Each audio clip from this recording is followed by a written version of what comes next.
Hello and welcome back to monetizing your blog. Now in this video we're going to be talking about ad placement, and when you start to get traffic to your site, one of the things you're going to need to think about is where to place the actual ads.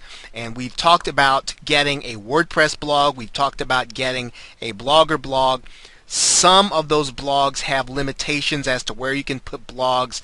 The most flexible, again, is going to be WordPress, and you're going to want to consider that. It's the easiest to work with, and it's the most flexible in terms of where you can put the ads. Now, there are three primary things you want to pay attention to: the sources, one particular rule of thumb, and then the different types. So in other words, first thing you want to consider is you want to have different sources.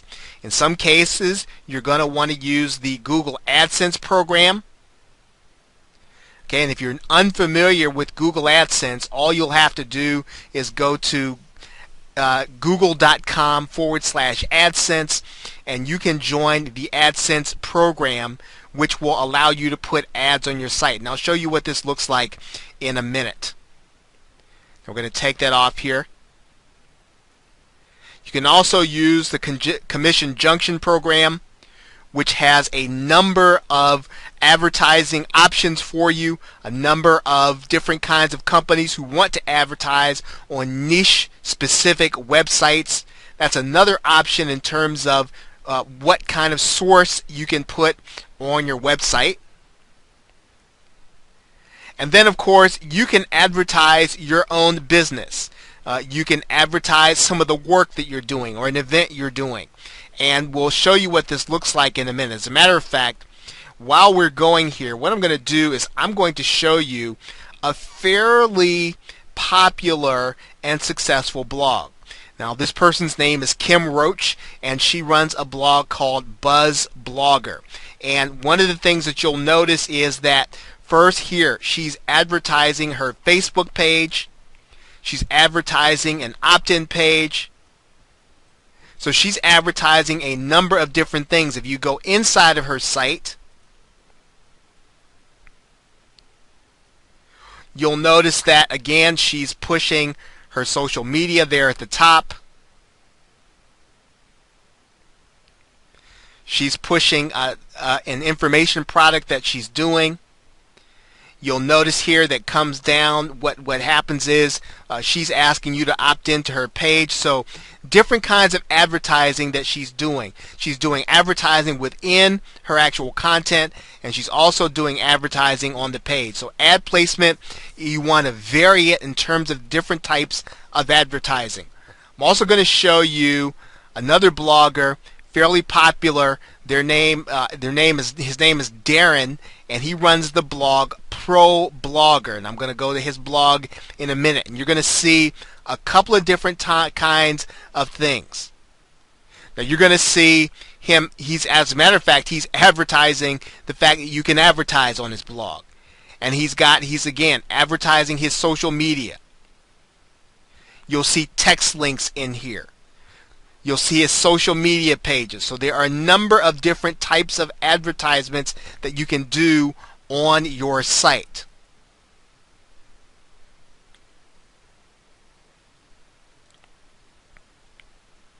Okay, so you want to use different sources in order to monetize your blog. AdSense, affiliate, things that you're doing, your opt-in, different advertisements for different things on your actual page. Now a rule of thumb is that you want to make sure that your blog page is clean. The rule of thumb is that for every time you scroll 800 by 600 you should see one ad, and you want to make sure that you don't overdo the advertisement. Let's see what that looks like. I'm going to show you a blog here called Duct Tape Marketing, and here you'll see an advertisement for an autoresponder. You'll scroll down here, you'll see that this person, he's doing some advertising of a podcast, his other books. You'll see there's something that he's doing there, his social media. And you'll notice that the page is clean. You don't see advertising every place, but you see an advertisement pretty much every 800 by 600. So again, the objective is not to stuff your page full of ads so that people will click on them and see them. The point is to keep your page clean for the sake of your readers and to monetize that with things that would be enticing to them. But again, you want to keep your focus on the reader and keeping your page clean, because that is what will keep them coming back to your site and helping you to earn more money every time you gain more visitors. Okay, again, one of the things that you can do is you can do different types of monetization. You can do banners, buttons, and text links. I'm going to show you another blog here, fairly popular, for someone called the Pioneer Woman. Okay, and you'll see a number of different things. Now, the Pioneer Woman primarily uses lots of images on her site.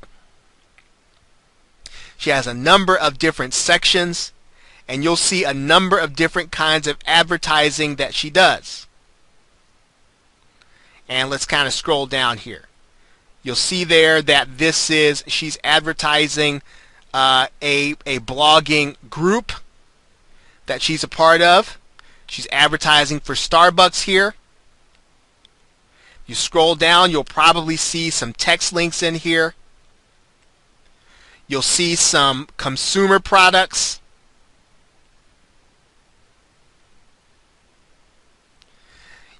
So you'll see a number of different kinds of advertising, banners, text links, all kinds of different ways and mixtures of advertising spaces that she can use on her site. And you want to do pretty much the same thing.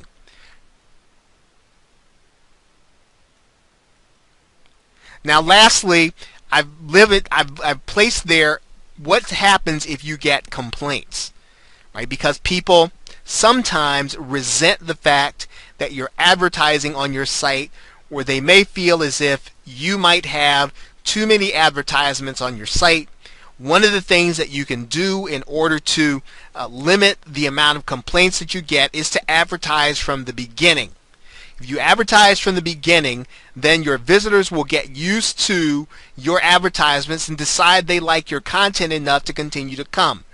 If you try to change midstream and you get your readers used to your not having a lot of advertisements and then you stuff your page full of them, you're probably going to border on irritating them, and you're going to lose subscribers and lose readers. So you want to start from the beginning doing your advertising on your page, your monetization, and then you'll start to bring the traffic that will be okay with that kind of activity, as opposed to bringing people who might be offended by what you're doing. So you, in a sense, you do not want to worry about complaints, but at the same time though, you want to bring people to your site, into your marketing funnel, who don't have a problem being marketed to, and who don't have a problem with you showing them different kinds of offers that they can either click, investigate, or even opt into.